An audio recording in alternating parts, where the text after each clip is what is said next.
E para quem perdeu a última aula, vou fazer só um brevíssimo resumo aqui, tá? Nós vimos o sumário, o nosso sumário executivo, que são praticamente os tópicos ali dos principais pontos que nós precisamos definir na nossa empresa. E eu pedi para vocês fazerem um dever de casa.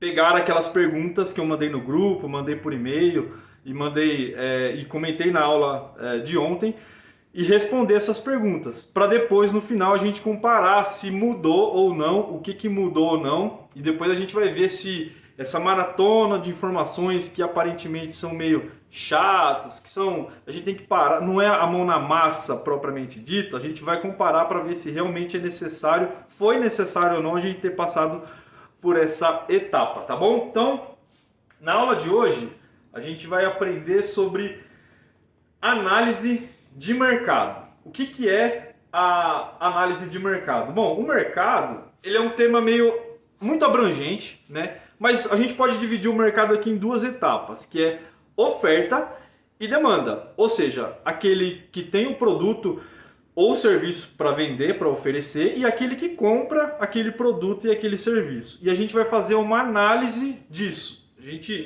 Uns costumam até chamar de cosmovisão. O que está acontecendo ao nosso redor? O que está acontecendo no nosso mercado que faz com que a gente analise os dados? Olha só que interessante. Nós não vamos simplesmente colher esses dados e ficar por isso mesmo. Nós vamos analisar os dados e a partir daí tomar ações com base nesses dados, tá bom? Essa análise de mercado é dividida em algumas etapas. A primeira delas, já vou pedir para você colocar papel e caneta na mão aí, depois eu vou passar o escopo da aula para vocês, tá? Mas é interessante de vocês fazerem aí também as anotações, porque é dever de casa, é todo dia uma coisa nova para a gente aprender, para a gente evoluir e não simplesmente ter o conhecimento, porque assim, você fazer um curso, por exemplo, ou uma aula online como essa daqui, vai te gerar resultado? Não vai te gerar resultado. Você estudar, fazer esse tipo de análise vai te gerar resultado? Não. O que gera resultado não é o conhecimento que você tem, é o que você faz com esse conhecimento. Se você pega esse conhecimento e guarda para você, não vai gerar resultado nenhum. Mas se você pratica, testa ali, às vezes até errando uma coisa ou outra aqui, vai gerar resultado, tá bom? Então, eu quero muito que vocês façam isso. Engajem-se aí, crie ânimo para fazer realmente o que tem que fazer, tá? Vamos lá então. Vamos separar aqui essa nossa análise de mercado. Nós vamos ver, baseado nas respostas que vocês já deram lá, qual tipo de produto ou qual tipo de serviço que vocês vão oferecer. Você talvez tenha colocado um produto só, ou um serviço, ou 10 produtos diferentes, não sei. A gente vai fazer algumas perguntas, tá bom? A primeira delas é o seguinte, com relação à demanda, com relação àquele que é o nosso futuro possível cliente, tá? Uns chamam até de avatar, público-alvo, tá? A gente precisa fazer algumas perguntas de segmentação. Separar, a gente vai encontrar ali um público que tem potencial ou não de comprar, de adquirir os nossos produtos, tá? Por que eu digo isso? Tem pessoas, se eu perguntar para vocês agora, por exemplo, para quem que vocês querem vender? E se vocês responderem assim, eu quero vender para o mundo inteiro, para qualquer um, qualquer um que entrar na minha loja, na minha loja, seja física ou online, eu quero que essa pessoa compre e leve o produto dela embora para casa. Mas não é tão simples assim. A gente não pode vender para todo mundo, senão a gente teria que criar produtos diversos aí, mas tem uma gama enorme de produto para poder atender todos os gostos, entendeu? Então, imagina o seguinte, imagine eu aqui que forneço produtos de máquinas de corte a laser, serviços de máquina de corte a laser, um exemplo. E eu vou fazer uma postagem no Facebook dentro de um grupo religioso, que só fala de coisas religiosas, por exemplo. Quem que vai estar interessado? Uma ou outra venda pode ser que aconteça, mas não é o público ideal, tá? Então a gente precisa segmentar o nosso público-alvo, tá bom? Algumas das perguntas que você precisa fazer de segmentação, de separar esse nicho, é a seguinte: onde está? Onde mora esse meu cliente, esse meu possível cliente, ou esse avatar, né? Se você tem loja física, por exemplo, e não quer trabalhar com a internet, que eu acho até um problema, né? Diga-se de passagem, hoje em dia você não estar na internet é algo um tanto quanto ruim, tá bom? Para o mundo dos negócios aí. Mas você está localizado aonde? É uma avenida movimentada? É uma avenida movimentada. Mas olha só que pergunta interessante que a gente pode ir um pouquinho mais além. Ela é movimentada de carros, de automóveis, motos, caminhões, ou é movimentada de pessoas circulando, caminhando, andando? Né? Porque às vezes a gente fala assim, nossa, a avenida que eu tenho a minha loja aqui é muito movimentada, é na beira da estrada. Aí você vende algo que não é corriqueiro você vender na beira da estrada, que é o mais normal da gente ver: água, fruta, coisas de viagem ali, né? Um hotel para você dormir e tal. Isso faz todo sentido de você estar numa rodovia movimentada. Mas se você vende qualquer outro tipo de produto, não adianta nada ter todo esse movimento se o pessoal ali está num lugar errado. Você, na verdade, estaria no lugar errado. Então, você tem que estar onde realmente seu cliente está. E onde ele está? Né? Ele está no Brasil? Legal. Se você já é um pouco abrangente demais, mas já é alguma coisa. Mas se você conseguir delimitar um estado, por exemplo, né? Que é o meu caso aqui. Eu vendo pela internet, eu não tenho loja física. O meu possível cliente, ele está potencialmente no Brasil inteiro. Eu já vendi para regiões norte, nordeste. Eu não me lembro, é raro, mas eu acredito que eu tenha vendido até para o Acre já, tá? A gente é algo muito distante de São Paulo para o Acre aqui, a distância é muito grande. Eu tenho esse potencial, porque a internet consegue alcançar. Inclusive, eu já vendi alguns produtos com relação aos vetores até para o pessoal de fora, né? Para argentinos, o pessoal dos Estados Unidos, eu já acabei vendendo. Mas o meu público maior está concentrado na região sudeste, sul, sudeste e centro-oeste do Brasil. Então, quando eu vou fazer, que a gente vai ver lá na frente, né? Quando eu vou fazer as minhas propagandas, os meus anúncios, eu foco nesse público que está um pouco mais perto aqui de mim, que no caso, um dos problemas é a questão do frete. Por causa da distância, o frete é muito alto. Então a gente precisa ter essa noção. Tá? Às vezes você mora aí no Nordeste, no Norte ou no Nordeste do país, e você já não tem esse mesmo problema que eu. Agora, na verdade, é o contrário. O seu público aí, o público que eu tenho dificuldade de alcançar, está muito mais próximo de você. Só que você precisa saber disso. Você precisa colocar isso daí na ponta do lápis, tá? Uma outra pergunta. Depois de definido onde está o seu cliente, uma outra coisa antes, verdade, o seu cliente está fisicamente localizado numa cidade e tal, mas e na internet? Aonde ele está? Isso é legal também. Ele está no YouTube? Ele está no Google? Ele está no Facebook? Ou ele está no Instagram? Ou ele está em alguma outra rede social? Onde ele está localizado? Você precisa estar exatamente no mesmo lugar do seu cliente, tá bom? Então, essa é uma dica interessante aí também. Um outro ponto aqui, ó, com relação à segmentação, é a segmentação demográfica. O que isso significa, né? O seu cliente, seu futuro cliente, para quem ainda não iniciou nada, com base no que você já tem de informação, de que você pensa e está planejando em produzir, qual tipo de serviço que você está querendo prestar, você acha que a maioria vai ser homem ou mulher? Faz muita diferença isso. De qual faixa etária? Né? Por exemplo, as luminárias que eu fabrico aqui. Imagine se eu pego essas luminárias e começo a oferecer para grupos de crianças. Nem sei se tem, né? Nem sei se tem. Às vezes pode ter com a autorização dos pais, mas um exemplo, algo que tem muita criança ali envolvida.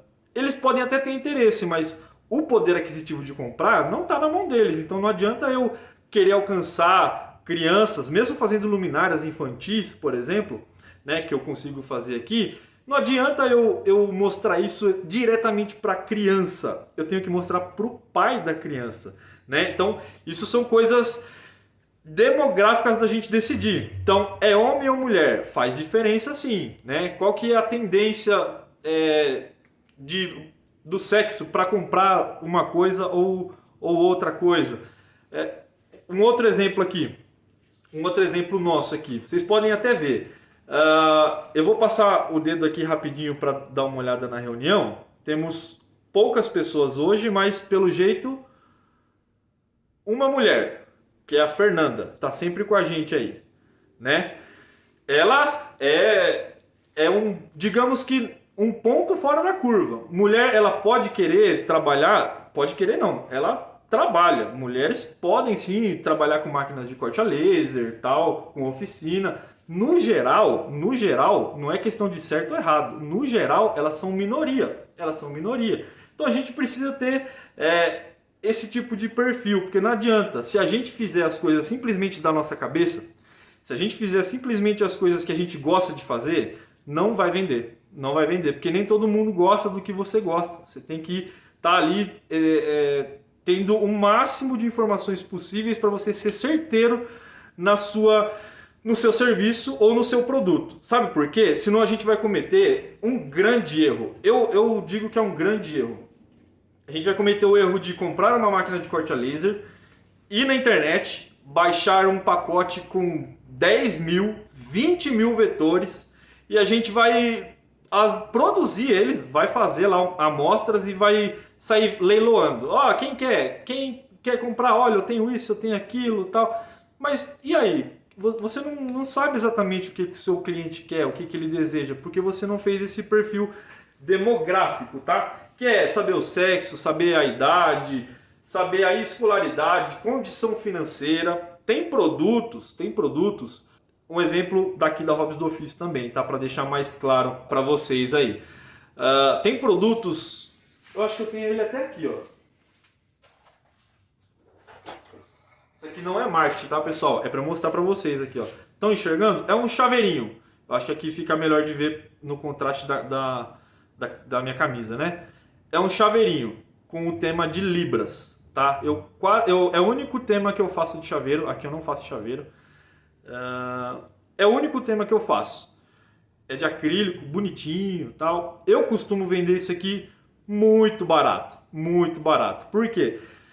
O público-alvo que quer comprar chaveiro, ou ele é professor de Libras, ou ele é intérprete de Libras, ou ele é propriamente dito o surdo, né? Eu não sei Libras, não sou fluente em Libras, mas eu sei o básico, gosto muito da área, e eu sei que esse pessoal aqui, esse mundo, né, esse universo dos surdos, eles têm sim dificuldades financeiras.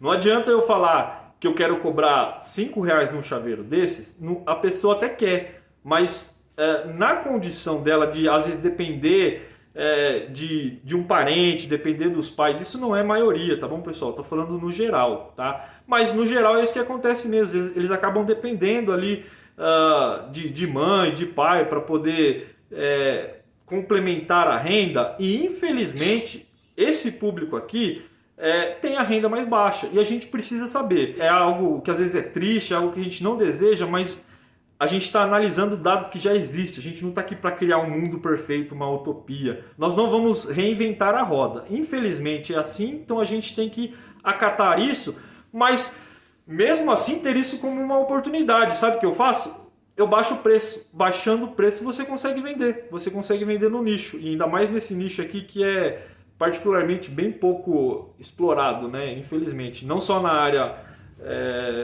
de trabalho e tal, mas produtos relacionados ao mundo Libras também é um pouco limitado. Outro ponto, outra pergunta aqui que a gente precisa saber é a parte psicográfica, né? Qual que é a segmentação psicográfica? Esse é um pouco mais complexo, mas dá pra gente perceber sim. É a gente saber o que ele gosta, qual é a religião, sabe? São coisas mais psicológicas. Quais as emoções que ele gosta de sentir, qual tipo de sensação que ele gosta de sentir, qual o estilo de vida deles, qual o estilo de vida. Por exemplo, vamos lá, eu tenho um produto com um tema de rock and roll, qualquer produto. Aí eu vou lá e vou divulgar para uma pessoa do sertanejo.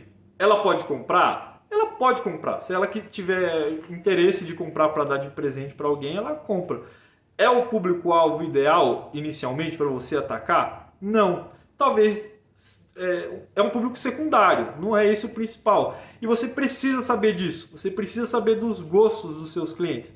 Isso não é nada evasivo, tá? Ó, o Facebook tá aí exatamente para isso, tá? Quer ver um exemplo? Um exemplo prático aqui que eu faço. Eu vejo um cliente meu em potencial.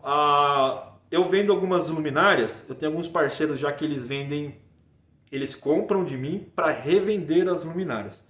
Sabe o que eu faço com um cliente que eu não conheço? Eu vou lá, pesquiso sobre ele, entro no canal do YouTube dele, por exemplo, e vejo lá o tema, ele fala sobre isso. Eu já sei o gosto dele, eu já sei o que ele gosta, então eu não vou oferecer luminária ou qualquer outro produto de qualquer coisa. Eu vou fazer um modelo específico para ele e vou oferecer, ó, tá vendo? Tem isso daqui, né? Você pode comprar para revender, ou seja, eu sei do perfil dele. Aí ele vai e fala comigo, não, mas ó, eu acho bacana, mas eu prefiro assim, ó, eu prefiro dessa cor. Eu prefiro, por exemplo, modelos de carros. Eu prefiro carros mais antigos do que os novos. Ou seja, eu não vou oferecer produtos com modelos de carros novos para essa minha persona, que é o meu cliente, porque eu sei agora que ele se alegra, ele fica muito mais contente com produtos com carros antigos. E é exatamente isso que a gente precisa saber. Um ponto muito importante, e no final a gente vai ter a prática de como fazer tudo isso, tá bom? Isso que eu vou falar aqui, ele vai servir um pouco mais lá na próxima aula, amanhã, que a gente vai falar sobre plano de marketing, tá?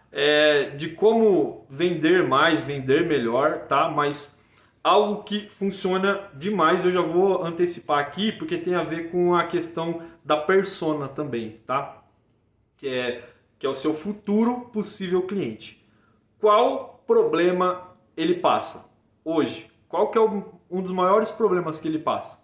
Infelizmente estamos aqui na pandemia e qual que é um problema muito grande para muitas pessoas? É usar a máscara, ter a necessidade de usar a máscara, os protetores e tal. Então pronto, eu já tenho o meu perfil ali do meu cliente definido. Eu vou criar esse tipo de produto porque eu sei que tem uma demanda para isso, né? E com essa pandemia, não precisa nem de você pesquisar no Google. Tá muito mais que claro que é algo necessário, tá bom? Então, se você solucionar o problema do seu cliente, você não vai vender produto. Você vai vender a solução do problema dele. Sabe o que isso significa?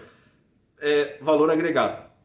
Valor agregado. Então, assim, e não é só problema, tá? É mexer com a emoção das pessoas. Por exemplo, Dia dos Namorados. Dia dos Namorados, você não vai vender uma plaquinha com o nome da sua namorada. O seu marketing, por exemplo, o que a pessoa quer é agradar a namorada dela, é agradar o namorado dele. Então, você já sabe da sua persona. Ela não quer simplesmente uma placa, ela quer alguma coisa diferente, por exemplo, né? Quer algo renovador, dependendo da idade, para resolver problemas, né? Resolva problemas dos seus clientes. Mexa com as emoções deles, que você vai vender muito mais. Você não vai vender simplesmente um chaveiro, né? De libras, por exemplo. Eu acho... É muito simples fazer um chaveiro. Para quem ainda não é da área, nunca manuseou uma máquina de corte a laser, para vocês terem uma ideia. Esse chaveirinho aqui eu produzo em 15 segundos o corte e estou chutando alto. Você leva mais uns 10 segundos para colocar a argola lá com a corrente. Cada 30 segundos sai um chaveiro.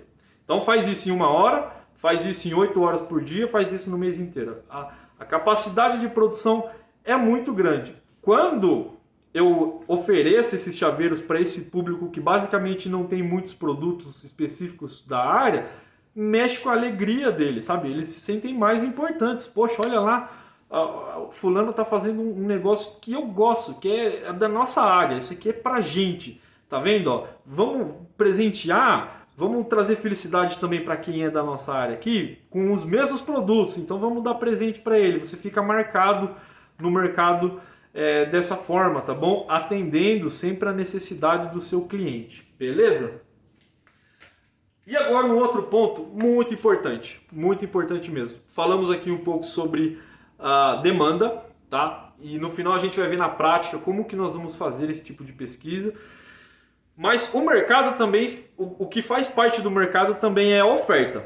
Tem gente no mercado já ofertando. Tem gente no mercado que tem máquinas de corte a laser, por exemplo, muito maiores do que a minha. A minha é uma 4040, né? Parece que eu recebi uma cliente aqui hoje para retirar um produto, uma conhecida minha inclusive, ela falou: "Nossa, que lugar bonito, que lugar grande".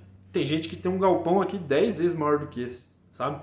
Então assim, concorrência já existe. Para quem acha que entrar nesse negócio aqui, já é coisa nova, máquina de corte a laser é uma coisa nova, claro, está ainda na tendência de crescer. Ainda está na tendência de crescer. Por quê? É uma tecnologia que nem todos conhecem e, infelizmente, olha só, mais uma análise de mercado. Infelizmente ou não, né? Depende do ponto de vista, tem muitas pessoas sendo mandadas embora do seu trabalho fixo e tendo a possibilidade de correr atrás de ser autônomo. Ó, isso é um ponto positivo. A demissão é algo ruim, mas o que isso pode gerar é o que? Opa, tem mais pessoas aí querendo entrar no mundo maker, ou saber o que é. Então, a demanda e a concorrência, elas existem, elas estão aí. Esses dias, falando em concorrência, esses dias não, faz um tempo já, né? Porque estamos trancados em casa aqui faz um bom tempo. Eu fui no zoológico com a minha família.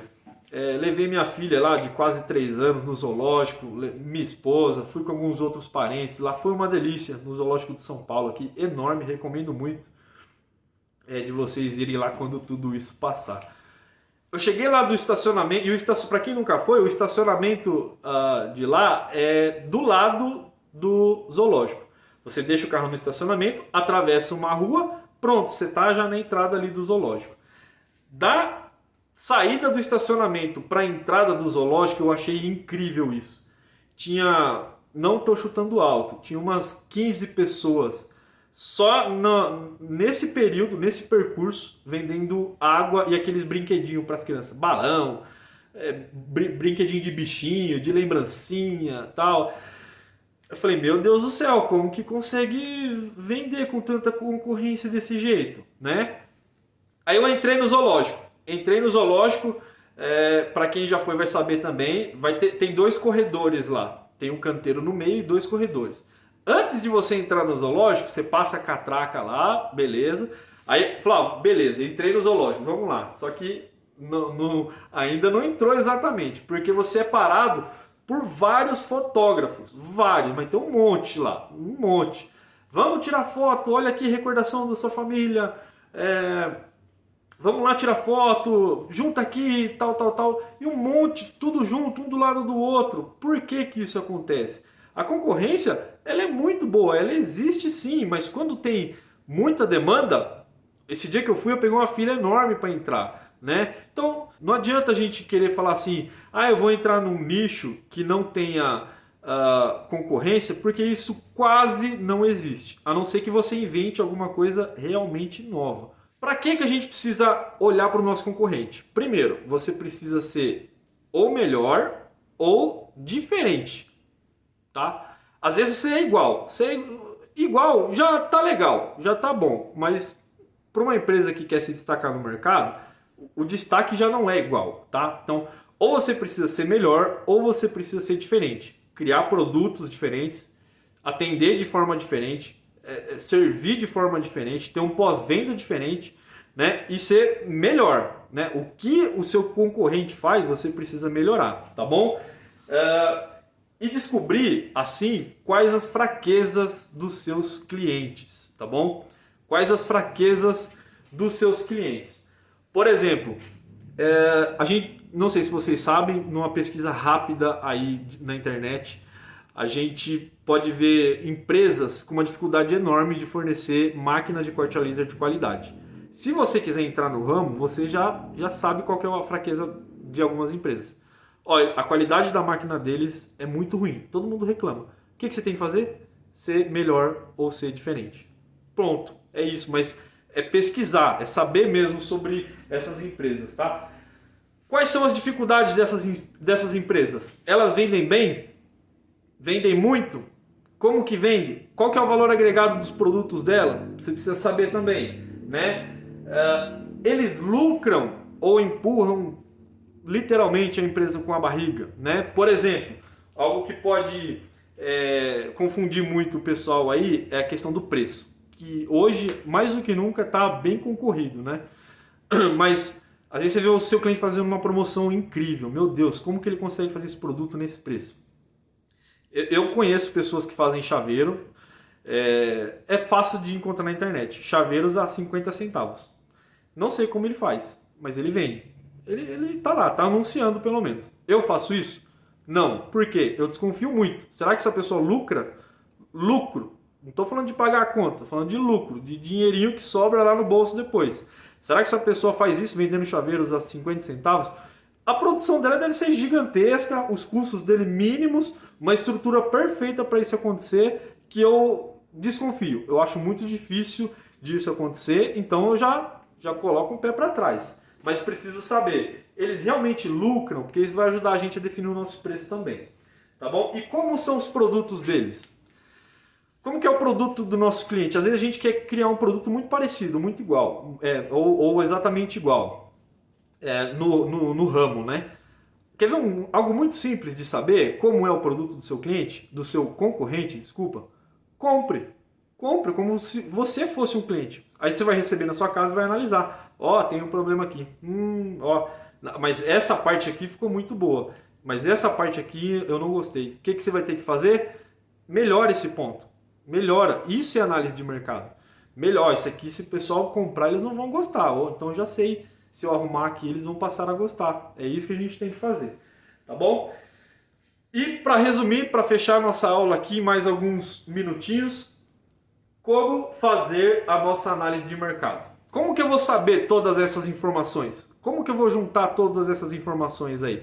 Tem algumas possibilidades, eu vou passar elas aqui para vocês, tá? A primeira delas é quase óbvia, mas mesmo assim eu vou passar para vocês, tá bom? Google. Se você entrar lá no site do Google e digitar lá, por exemplo, como emagrecer, você vai digitar lá. Sabe que o Google ele tem ele preenche automático, né? Depois ele vai preencher algumas coisas depois dessas primeiras palavras que você colocar. Aquilo ali já vai te ajudar muito a saber o que o pessoal está procurando. Não é simplesmente como emagrecer. Por exemplo, como emagrecer, aí o Google vai lá continuar em 10 dias. Opa, então eu vou começar a criar produtos com isso. De emagrecimento, mas a proposta é que seja em 10 dias, apesar de eu achar muito difícil isso, né? Pelo menos para mim, eu acho muito difícil. Então assim, quando você colocar lá no Google, corte a laser, o que aparece depois?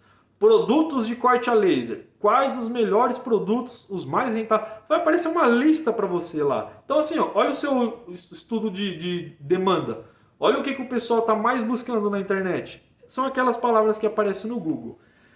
A gente tem também o Sebrae, a gente tem o IBGE, a gente tem o Reclame Aqui.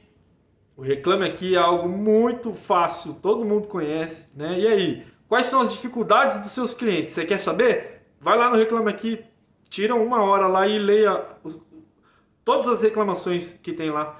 Fala, poxa, ele é ruim nisso, mas é tão fácil de resolver isso? Legal, então você já sabe como que você melhora ou diferente do seu concorrente. Ler os comentários dos seus posts, dos seus anúncios, tá? Você precisa ler também, acompanhar, responder, fazer enquetes hoje nas mídias sociais. É perguntar, realmente, pessoal, se eu fizer esse tipo de produto ou esse aqui, qual que vocês preferem? Eles vão responder. Você já sabe, ó, esse daqui não é que eu vou deixar de produzir, mas eu vou me esforçar menos. Esse aqui eu vou alavancar mais porque está dando mais resultado. Enquetes. É algo meio básico, meio óbvio, mas nós precisamos fazer, senão a gente vai atirar para tudo quanto é lado e a gente vai vender 10% do que a gente atirou e 90% vai ficar parado na empresa. Entende? E o último ponto aqui, a última possibilidade é fazendo peças piloto, testando. Testando, literalmente testando, tá? Por exemplo, para vocês terem uma ideia, agora é Dia dos Namorados, eu fiz uma luminária como essa daqui, ó. Só um exemplo aqui. Fiz uma luminária como essa, ela tá meio apagadinha. Meio apagada não, ela tá apagada. Não tá ligada. Tá vendo aqui, ó? eu fiz uma luminária como essa. Aí eu fiz um anúncio para alcançar pessoas que querem aprender a fazer luminárias como essa daqui, né? Por exemplo, pessoas como vocês. Pessoas como vocês. Eu fiz um anúncio assim. Vocês não acreditam. Eu vendi muita luminária avulsa. Eu consegui alcançar pessoas que queriam comprar a luminária em si, tá? Isso é legal? É legal, porque eu consegui fechar vendas e tal. Mas assim, você percebe que a minha persona não está realmente adequado? Eu estava com pensamento, mas aí eu consegui alcançar outras pessoas. Então, é teste também, tá? É muito do teste. Então, agora esse é o papel de vocês, colocarem em prática aí toda essa pesquisa de análise de mercado e estar pronto aqui amanhã às 19h30 para a nossa próxima aula.